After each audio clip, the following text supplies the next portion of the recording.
Welcome to TaraChessAcademy. Today we're going to look at the Vienna game. So the Vienna game starts off with e4, e5, knight c3, and this is the Vienna game. So black can go knight f6, and white plays f4. So what should black play here? So let's look at the move d6. So d6 is not a losing move, but it's very passive, and it just gives white easy play, knight f3, and white will castle kingside and have easy development. So it's not the best move. Now let's look at d5. So if you go d5, we can take on e5, attacking the knight on f6. And then the knight will capture the pawn. And this is the main line. There's also queen f3, which is a modern line, but there's also some knight f3 moves.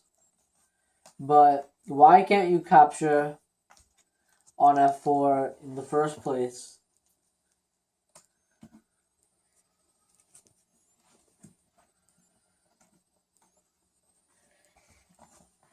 So what happens? If you capture the pawn, it would give white a better center control because the pawn on e5, black's pawn that was on e5, was a center pawn, and now they're moving that to the side. So white has the two pawns, the e pawn and the d pawn in the center. So white will start pushing the pawns and have a better development too. Yeah, this knight on f6 can't go to any of these squares, so it would have to go back to g8. And if the queen just went to e7, the white queen would go to e2. Now the knight would have to go to g8. And this position is just clearly better. Even some simple moves like knight f3, d4, knight d5 Also, coming up for just win. For black, it will be so hard to castle because the queen on e7 is blocking the bishop, so the bishop can't develop, and the knight on g8 can't go to the center or the pawn would capture it. So it has to go to the side. So if I'm going to describe the position, I would say that white has better play.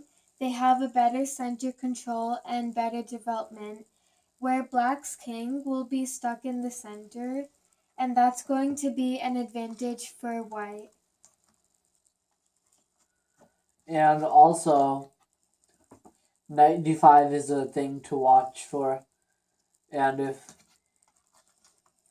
queen d7 comes, now e takes d6 comes with the check, and this pawn can't be recaptured, and the queen is just going, and it's just going to be checkmate soon. Yeah. Even just this wins very simply.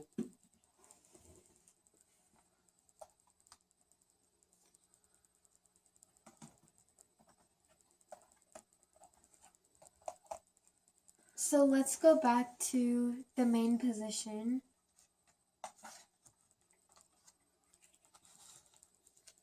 And that's why you can't capture the pawn on f4. It wouldn't be good for black.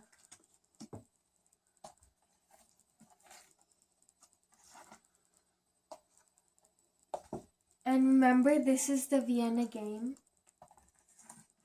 So you can't capture on f4. And another move that doesn't work, which is also somewhat common in just casual games, is knight c6, which loses immediately.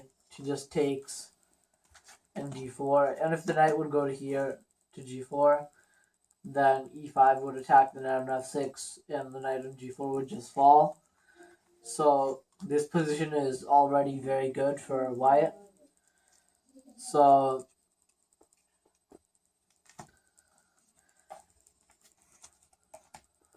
another thing that black could do is, instead of going for knight f6, which leads to this f4, which should be met with d5. Another thing that black can do is knight c6. Now f4 isn't as good because this diagonal is now open and the knight on f6 isn't there. So this is not very good, but also playable as a kind of dubious gambit. But instead, a sort of copycat game could lead to this position. And now the pawn on g7 is attacked. So the most natural way to defend this pawn is by playing queen f6, attacking f2, and defending g7. And surprisingly, we just ignore this, and when they play queen f2, we can play king d1. They can't play queen f1 because the bishop controls f1. Now they have problems because c7 and g7 are both attacked, so they're going to lose one of their rooks because of this. So those are some of the main lines in the Vienna.